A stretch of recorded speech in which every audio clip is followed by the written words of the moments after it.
It is not the weight of the world that crushes you. It is how long you have carried what was never yours. Pause for a moment and ask yourself, why does your heart feel heavier than your hands? What silent burdens have you mistaken for your identity? Welcome, dear traveler, to Mindful Footsteps, where we believe the heaviest chains are often invisible, and that freedom begins with a single step inward. If your soul aches for peace, if you feel there must be more to this life than endless striving, you are in the right place. I invite you to listen today, not just with your ears, but with your spirit. If these words resonate with you, please like this video to support Mindful Journeys. Comment with your thoughts, share this message with someone carrying unseen burdens, and subscribe to walk this path of awakening with us. Because maybe, just maybe, it's time to travel lighter. Part 1. Why you react to everything. Have you ever stopped to ask yourself, is this feeling coming from peace, or is it born from pain? In the monastery where I lived for many years, that was the first question our master taught us to ask, not the second thought, not a distant reflection. No, the very first. And yet, out here, in the wide world you and I share, most people never pause. They let their hearts be puppets, dancing every time a stranger pulls a string. Why is it that a careless comment can haunt your mind longer than a kind word ever could? Why do you lose sleep over someone's opinion, even though you barely remember what you thought of them last year? The truth is simple, but not easy. You suffer because you're holding tightly to things that were never yours to hold. You try to control the uncontrollable. You seek approval from the wind. You demand permanence from a world made of change.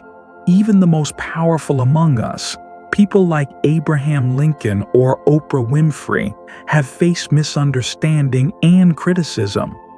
Yet they chose not to be prisoners of others' thoughts. Lincoln was ridiculed viciously during his presidency. Did he chase every insult, or did he walk forward, anchored by a deeper purpose?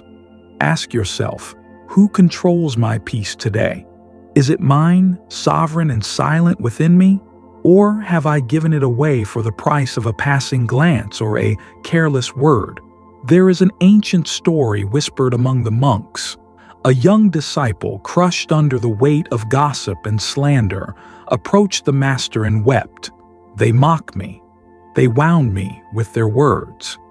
What should I do? The master, serene as a still pond, handed him a small gift box and said, "Take it." The disciple hesitated. "I don't want it." The master smiled. "Exactly. When you do not accept a gift, it remains with the giver. So too with their anger. So too with their misunderstanding. Your peace is never lost. It is only surrendered." Imagine how different your life would feel if you could whisper at every trigger, every provocation, "This does not belong to me." Would your heart be lighter? Would your nights be quieter? Would your spirit, perhaps, begin to soar again, free of the invisible chains you forgot you were carrying? Next time the world tries to hand you a burden, pause. Smile inwardly and remember, your soul was born to carry only love, not noise. Part 2. The invisible traps that steal your peace. The Buddha once whispered through the ages, attachment is the root of suffering. Yet how silently we tie ourselves each day to invisible traps. The thirst for validation, the craving for perfection, the fear of rejection. Have you noticed how these threads, thin and quiet, begin to choke your spirit without you even realizing? Consider this. How many times have you opened your phone hoping for approval? 100 likes today and you float. 100 criticisms tomorrow and you fall. Why? because you have handed the keys to your inner temple into someone else's trembling hands.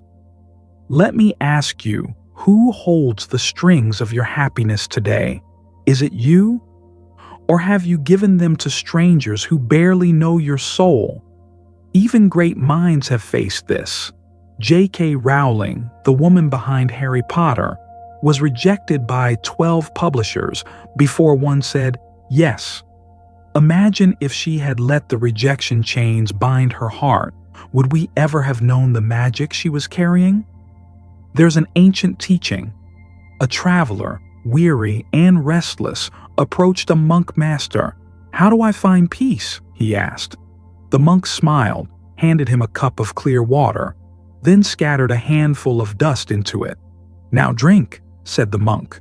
The traveler recoiled. "It's dirty." The monk nodded. "Exactly. When you allow the world's dust to settle in your heart, your peace becomes undrinkable." What dust have you allowed into your spirit lately? Which voices, which expectations, which invisible strings are pulling you away from yourself? Every day, name your invisible traps. Speak to them without fear. "This is my fear of rejection. I see you, but you do not rule me." Awareness is your sword. Naming the trap is the first cut that frees you. What would happen if today, just today, you cut one string? Would you float just a little closer to peace? Part 3. When you let go, freedom begins. Letting go is not giving up. It is a sacred choice to stop carrying what was never yours to bear. Have you ever clutched so tightly to an outcome, a relationship, an image of yourself, that it began to suffocate you when you cling to approval, to control, to expectations? You close the windows of your soul. No air, no life. But when you loosen your grip, even slightly, peace seeps in like soft rain on parched earth. Ask yourself, what burden are you gripping today so tightly that it hurts? An old monk once carried a heavy bundle of firewood down the mountain. Halfway down, he stopped, dropped the load, and simply smiled. A young man nearby asked, "Why have you given up?" The monk laughed. "I have not given up. I have arrived." Can you feel the wisdom hidden in those few words? You do not need to drag your wounds like trophies. You do not need to force broken pieces into perfect patterns. Think of Nelson Mandela. After 27 years in prison, he walked free without vengeance in his heart. He said, "As I walked out the door toward my freedom, I knew that if I did not leave my bitterness behind, I would still be in prison." What prisons of resentment, fear, or expectation are you still choosing to inhabit? Letting go doesn't mean you lose. It means you make space for healing, for grace, for a life that fits your spirit instead of one you have to force. So today, I ask you, if you dared to set one burden down, which one would you choose? And how light would your soul feel if you just let go?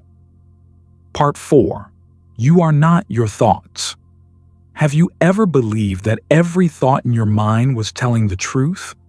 Have you ever allowed a single doubt to define an entire day? Most people do. They live imprisoned, not by the world outside, but by the storms brewing inside their own heads. But hear this ancient wisdom. You are not the storm. You are the sky that watches it pass. Thoughts are just visitors. They knock, they shout, they whisper, but they are not you. When fear, anger, or shame arise, you don't have to entertain them. You don't have to invite them to stay. Can you imagine how your life would change if you treated every thought like a passing cloud instead of an unshakable truth?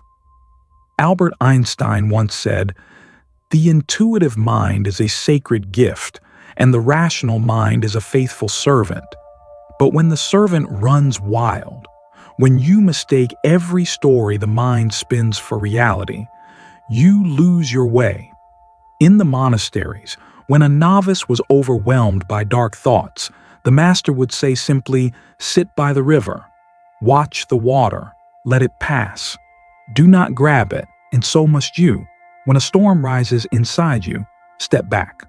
Whisper quietly to yourself, 'This is just a cloud, not the sky.' Your true nature, vast, luminous, still, remains untouched, no matter how loud the winds howl. Today, I invite you. The next time your mind says, 'I am not enough,' pause, smile inwardly.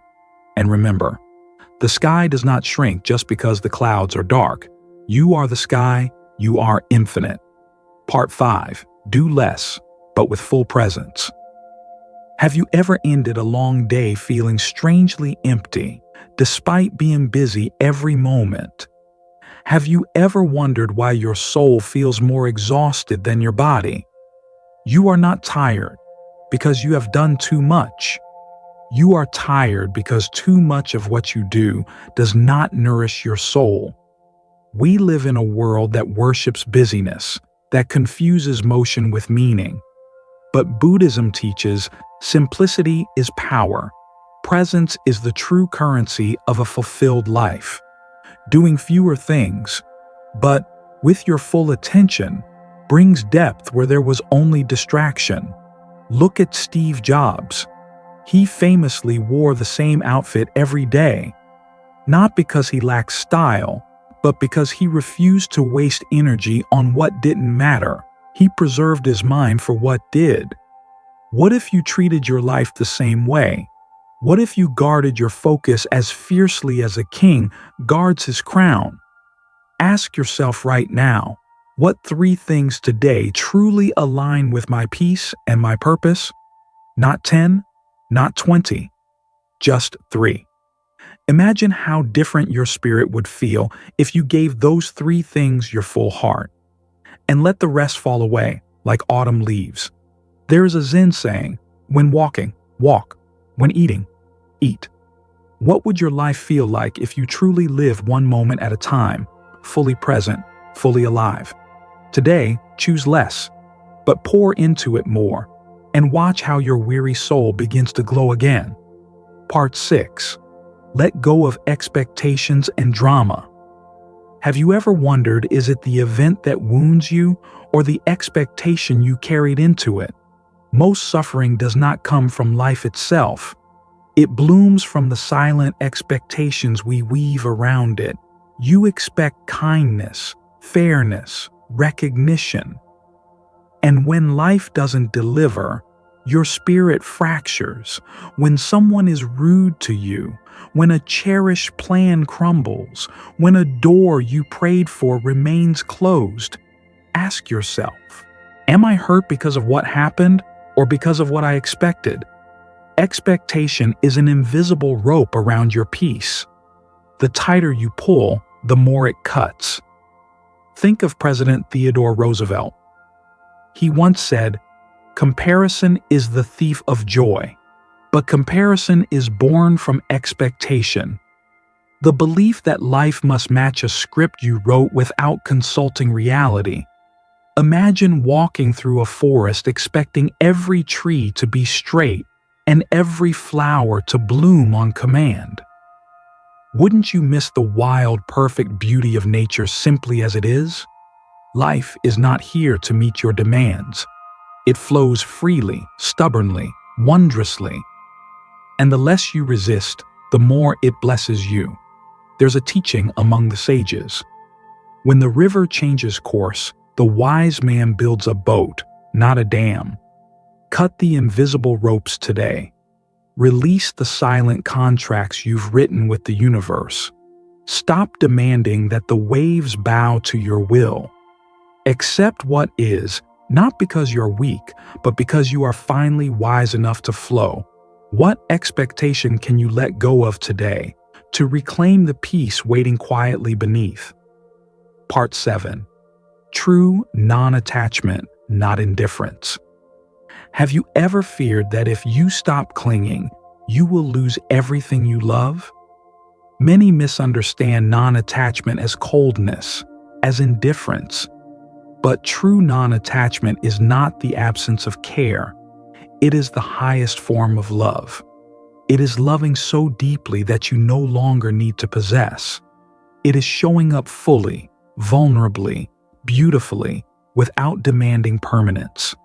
Imagine holding a butterfly in your hand. If you squeeze it too tightly, you crush its fragile wings. But if you let it rest gently, freely, you experience its beauty without destroying it. Ask yourself, what are you holding so tightly today that you're at risk of breaking it? Look at Princess Diana, beloved by millions, yet hounded by a world that tried to possess her light. What might have changed if we, as a collective, had learned to admire her without trying to own her? True non-attachment whispers, "I can love you and still let you be free." It teaches us that clinging suffocates both the lover and the beloved. It invites us to be fully present with people, dreams, and moments while accepting their impermanence. There is a Zen wisdom. When you let go of what you are clinging to, your hands are free to receive. What beauty, what peace might flow into your life if you stopped clutching so tightly. Today, open your hands. Hold life like a butterfly, tender, gentle, trusting, and watch how, in freedom, love blooms even brighter. Conclusion: the path to inner liberation. True freedom is not earned by wrestling life into submission. It is discovered by flowing with life, trusting its rhythm, and allowing yourself to be carried by its silent wisdom. When you stop caring about what doesn't matter, when you cut the invisible strings of fear and expectation, when you step back from the noisy theater of thoughts, something miraculous happens. You reclaim your soul. You come home to yourself. You no longer need to force the world to be kind. You only need to remember to be kind to yourself. You no longer need to silence every storm. You only need to remember you are not the storm, you are the sky. Vast, open, unbreakable. Take a breath now. Feel the quiet power rising within you. Smile, even if just a little, from the inside out. You are already enough. You have always been enough. And the path forward is simply the path inward.